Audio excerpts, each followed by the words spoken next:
hard spheres of mass m and 2m are suspended side by side from light vertical strings of length L. The more massive sphere is raised so its string is horizontal and then released. It swings through 90 degrees and strikes the smaller sphere.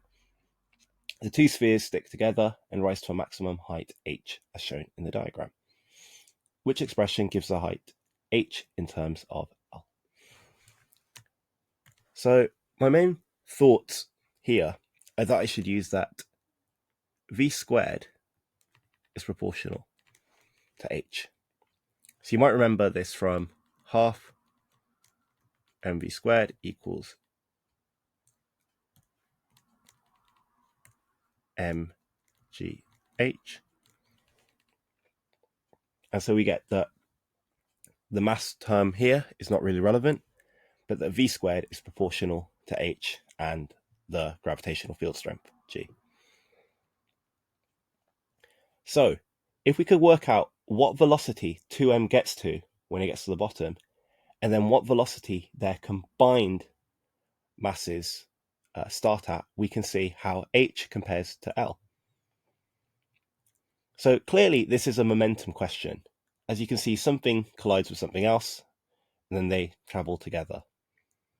Because they coalesce, we also know that kinetic energy is not conserved. If you know from your studies, an inelastic collision, or one of the most inelastic collisions, is coalescence. This actually is the collision that loses the most kinetic energy of the ones that you would have met. So we know it's definitely not an elastic collision. So we can't just conserve the 2mgh at the start, or 2mgl, I should say, equals 3mgh, which they know a lot of people might have put here to get d, 2l over 3. So let's work out how much momentum m would have. So when it gets to the bottom, it will have 2mu. So it's how much momentum 2m would have, when it gets to the bottom, so 2mu. And then when they combine, they would have some velocity, 3mv. So some momentum, 3mv, and the total mass is 3m. So if you notice, v equals 2/3 of u. So if we put this in our equation, then we should get 2/3 squared times L, because our velocity is 2/3 as big as the velocity that that initial mass got to at the bottom.